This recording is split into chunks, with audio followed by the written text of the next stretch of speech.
Hello, 10th grade and 9th grade geometry students. This is Mr. Hartz coming to you with today's lesson in geometry. First off, this is a geometry lesson, so my AP Calc students, only watch this if you want to brush up on your circle vocab. But this is required viewing for all 10th graders in Mr. Hartz's class, 10th graders in Mr. Laux's class, and 10th grade and 9th graders in Mr. Hartz's geometry class. So today we're looking at, we're starting our new unit with circles. We had planned this week to do our second demonstration on some of our trig standards. We're just going to put a pause on that and start in with circles, and we'll come back to that at a later date. First off, it's going to be very important for you guys to make sure you are logged into the appropriate Schoology class. This Schoology will be how you guys are going to submit pictures of your homework and for Mr. Laux and I to see. And it's important that you're in the right class. Now, many of you are already on Schoology. Some of you are not. So it's important that you go to Schoology and create an account and get logged in using the course code. Here I have a collection of the course codes. The first one here is for 10th grade Geo, Mr. Laux's code. And again, a lot of you guys are already in his course, but some of you aren't. You need to do that as soon as possible. So get that in there, get created so you can have access to the documents and be able to submit your homework. The second one there is for 9th grade Geo, for me, Mr. Hartz. Okay, so this is your code here.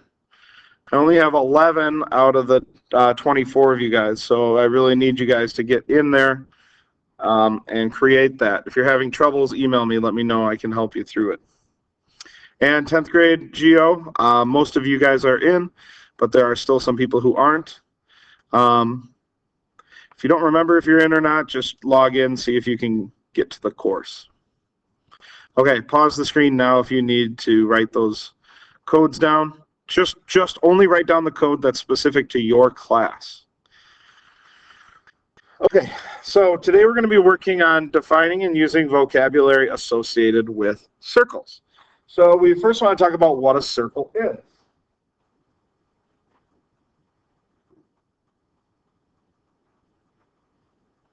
What I want you guys to do is just write down. All these notes should be taken in your notebook. You can also do your homework in your notebook and take a picture of it, but it's going to be helpful to have these notes with you to reference when you're doing your homework. So first off, I want you to think about what are characteristics you know to be true about a circle. How would you define a circle to somebody who doesn't know what it is? You can pause the video here and write down as many things as you can. Okay, a lot of times what I hear students say in past years is things about circles. I hear things like it's round,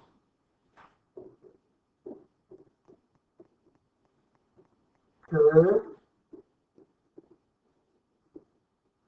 I hear stuff like 360 degrees make a circle.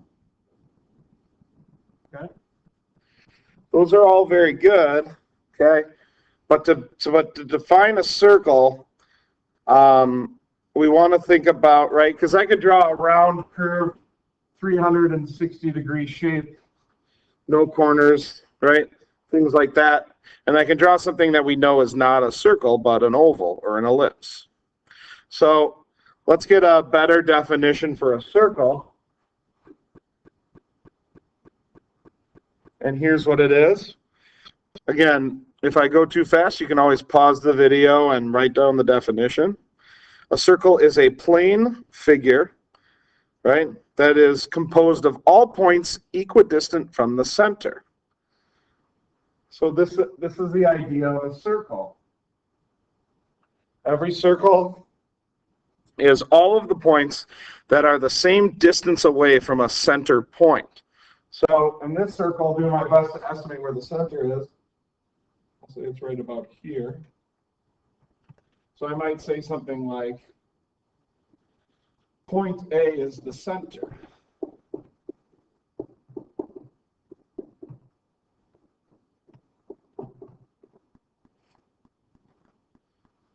And what that means then is that every single point that's actually on the circle is the same distance away from A, right? So if this was 4 inches, so would this, right? Or to make it simpler, I can just do this.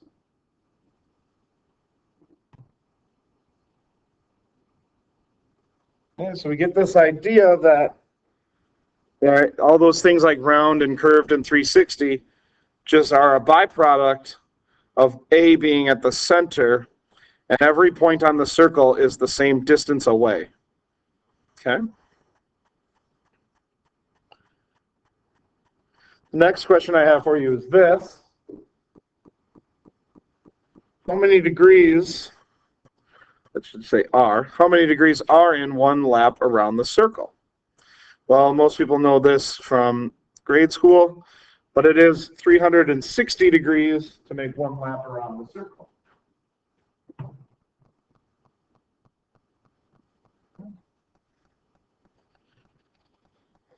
Again, you can, if you didn't quite get that definition written down, just pause the video at any time so you can get that written down. Okay.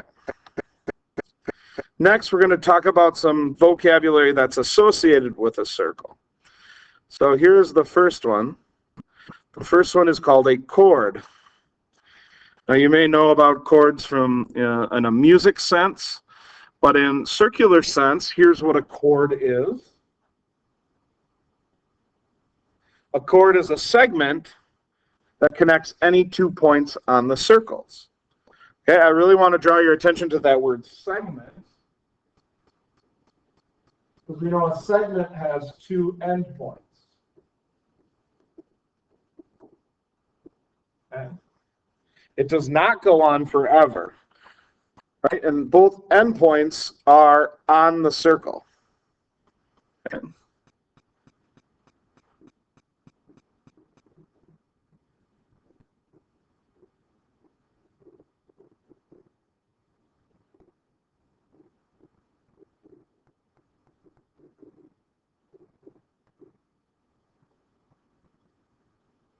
So chords could be small, it could be big. Okay, there's this, depending on the size of the circle, there's a limit how big a chord can be, but chords can get really tiny as well. So here's a picture that kind of helps illustrate different chords. So you can see segment AB is a chord.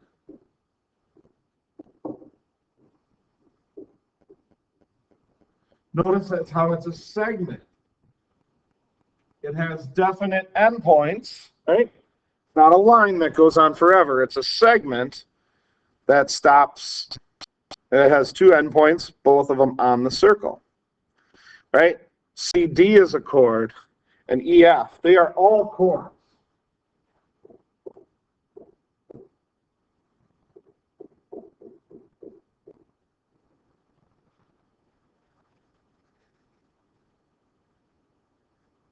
And what I want you to think about is, what is an aspect of a circle that you already know, right, from either earlier this year or in grade school? What would be the name of a very special type of chord? And if you take a look, CD kind of looks like it might be one. Okay. Well, one special type of chord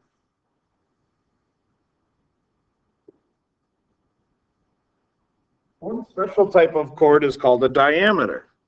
A diameter, by definition, is a chord, because a diameter is a segment that has its endpoints on the circle. Now, how do we think we know the difference, right? In this picture that's up here, let me just scroll up a little bit. You should be able to look at that picture and say, hey, AB for sure isn't a diameter. Right? EF does not appear to be a diameter, but CD might be a diameter. How are we going to know for sure if a chord is a diameter or not? Right? Well, you might say, well, it has to go through the middle. Okay, but we want to use more precise terms than middle, right? What did we call, think back to a slide before, what did we call that one point that all other points are equidistant from? Well, we called it a center. So, our definition for a diameter is a chord, right? So a segment that has endpoints on the circle. A chord that passes through the center of the circle is called a diameter.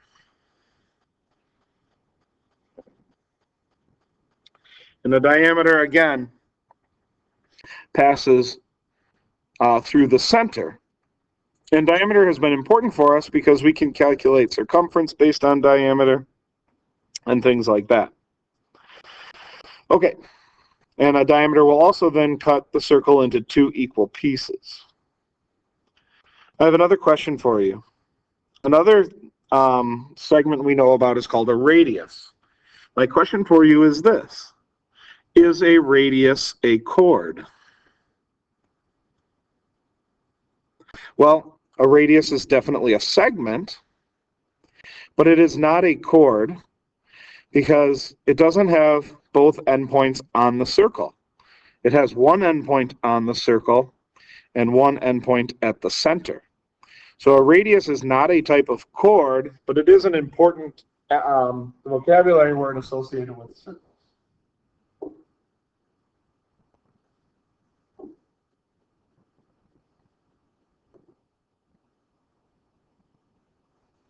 So I want you to get this radius definition. You can pause it right now to copy down the words. And then when you've got them all copied down, you can unpause it to listen. So a radius is a line segment that goes from the center of a circle to any point on the circle. A radius then is always half of a diameter. So in this circle, I'm going to say A is the center.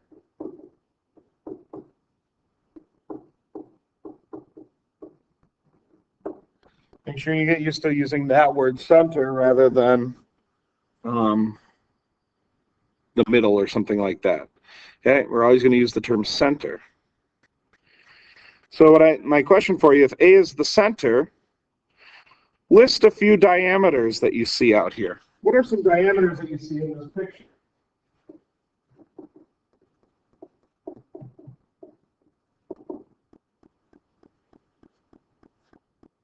Well, some diameters that I see would be BE.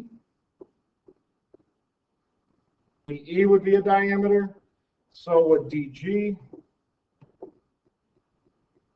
So would CF. I could also say all those in the opposite order, right? So EB, you could call that EB a diameter, GD, or FC. Those are all diameters. But what about radii? That's the plural for radius. Instead of radiuses, we call it radii. What are some radii you see here in this picture?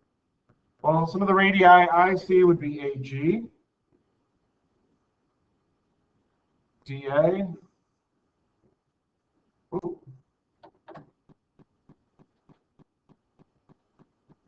sorry about that, AG, DA,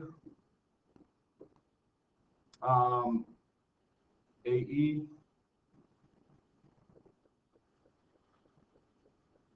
there are a lot more. What I want you to understand is diameters are examples of chords. Radii are not chords. That radii is RADII.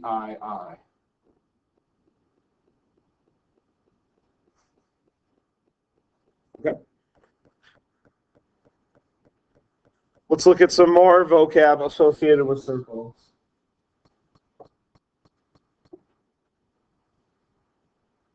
Secant line. A secant line is a line that intersects a circle at exactly 2 points. Now notice the difference in terminology here. We're talking about a line. Remember, lines continue forever.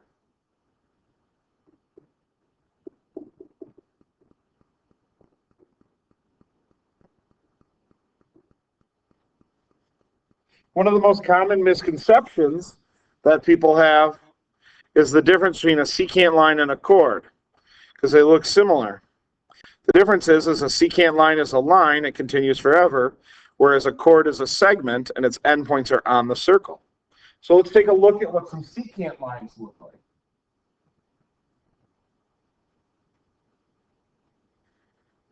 Now again, this might look very similar to what a chord looked like, right? But a chord doesn't have these pieces that extend forever, like this, okay? So a chord and a segment both have 2 points on the circle. The difference is a chord, those points on the circle are endpoints of a segment, whereas they're just 2 points that are on a secant line. Okay. Notice how many times do each of these lines touch the circle? Well, each one touches the circle exactly twice.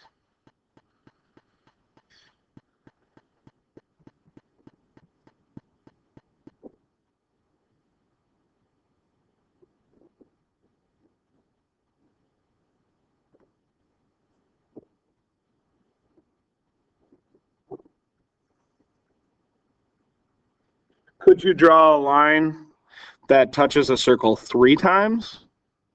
Think about that by yourself.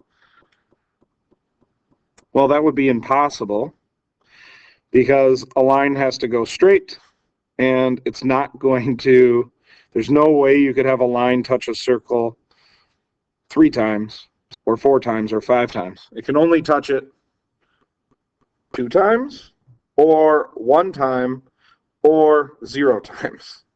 Okay, those are our only options. So those are what secant lines are.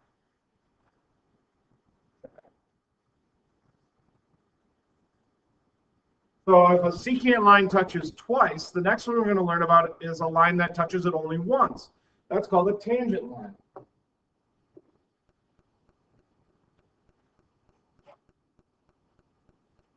Again, I'll give you a second. You can pause the video right now and write this definition down in your notebook. A tangent line is a line that intersects a circle at exactly 1 point. Okay? What's important to know is that a tangent line is always perpendicular.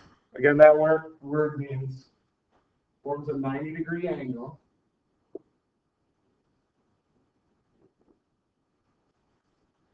The tangent line is always perpendicular to the radius that intersects at the same point. So tangent lines can be kind of hard to draw. They take a little practice to draw a tangent line. But here's what they can look like.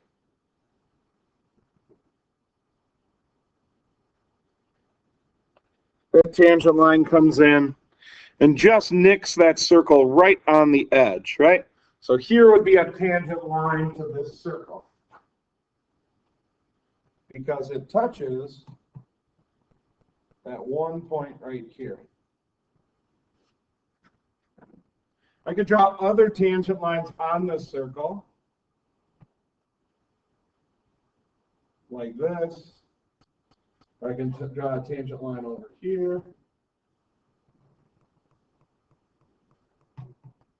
And I can draw lots of different tangent lines onto that circle, but each line only touches the circle at 1 point. Okay, this other drawing is showing the relationship between, right? So you see here we have a tangent line touching the circle. So the line here is the tangent line.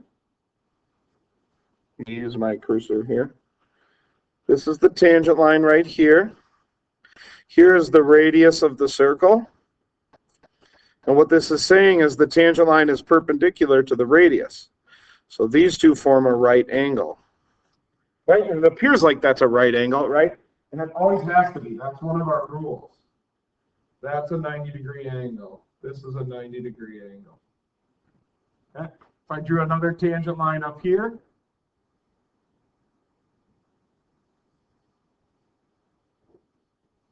and I draw a radius to that point, that makes a 90-degree angle. Okay, so those are tangent lines. All right. The next piece of vocab is arc. So an arc is a curved line that connects 2 points on a circle around the circumference. So an arc connects 2 points, any 2 points on the circle. So I could have a point here. I'll use a different color. I have a point here and a point here. Now, if I drew a segment between those 2 points, I would call that a chord. But an arc connects those 2 points along the circumference, right? So an arc is just like part of the curve. It's like just part of the circumference. So it would look something like this.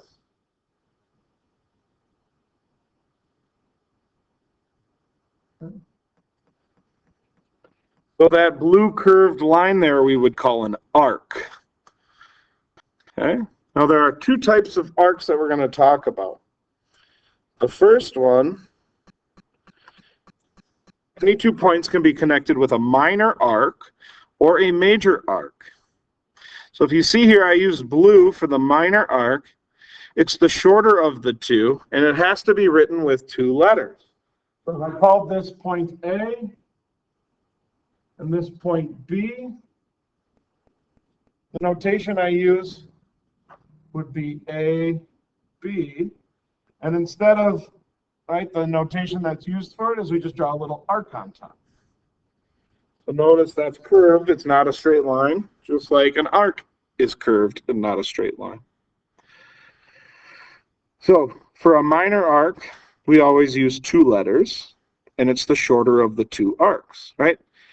That's the shortest way I could connect A and B with an arc. But I could also connect A and B the long way around the circle. Something like this.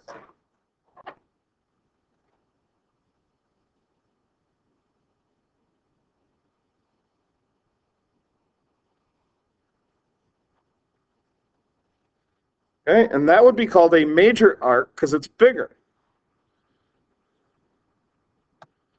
So a major arc is the longer of the 2 arcs possible, and we write it with 3 letters, which means I need to add another point along that major arc. I'm going to put in a point right here, and I'm going to call it point C. And when I write that major arc, I just need to make sure that I use 3 letters and that it starts and ends with either A or B. So I could call that major arc ACB. Or I could call it major arc BCA. So that's the difference between minor arcs and major arcs. Minor arcs are smaller, the shorter distance. Right, now if you think about, again, I asked you that question, what's the whole lap around a circle called? Or how many degrees is it? Well, that would be 360 degrees. Well, what we can say about a minor arc then is it would have to be less than half the distance around the circle. So half the distance around the circle would be 180 degrees. So our minor arc is going to be less than 180 degrees. Our major arc is going to be greater. Oops. Is going to be greater than 180. Okay. So again, if I had this circle here, let me add in some points.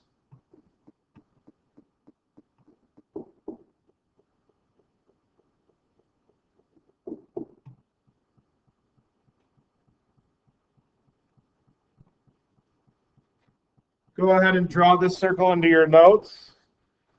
And then let's reference this. What I want you to do is draw in. I want you to draw in minor arc DG. Well, what would minor arc DG look like?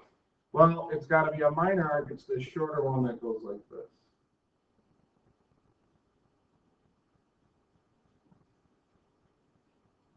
I wanted to talk about a major arc. I might talk about major arc DFG.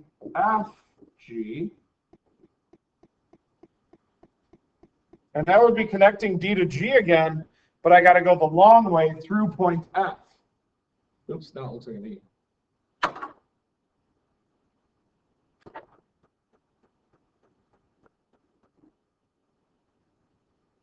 So that would look like this, D to F to G. Okay. Those are our minor arcs, major arcs.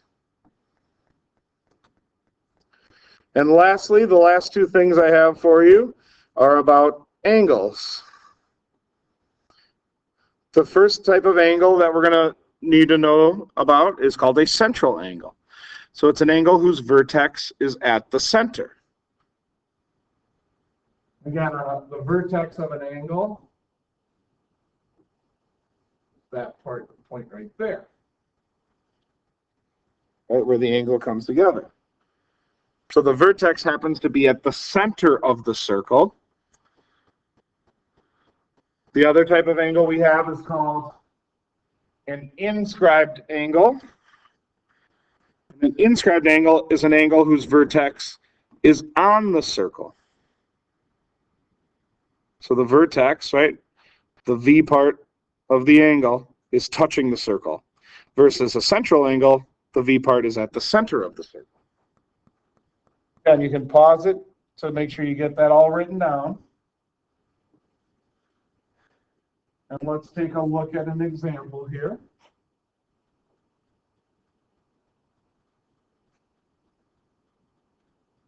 Okay, so here's my circle.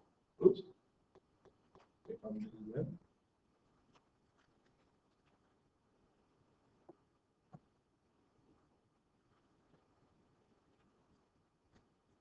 So here's the center. I'm going to say A is the center.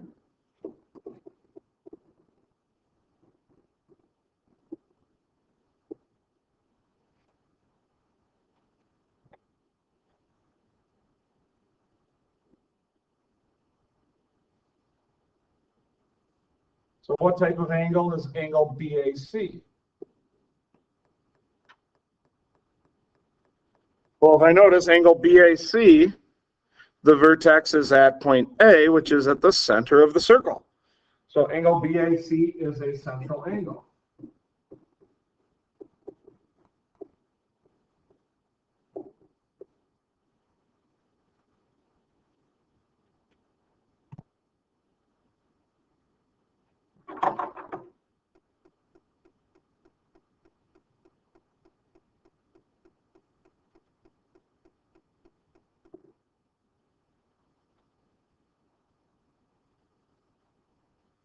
What about angle BDC?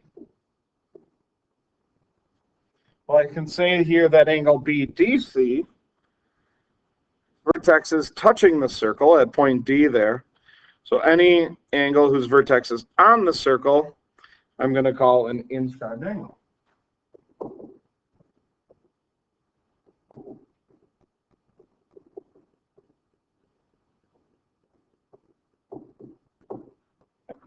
And that's all our notes for day one. Sorry, this video was a little bit longer because I had some introduction stuff. Here's a copy. I'm just going to show you in the video here.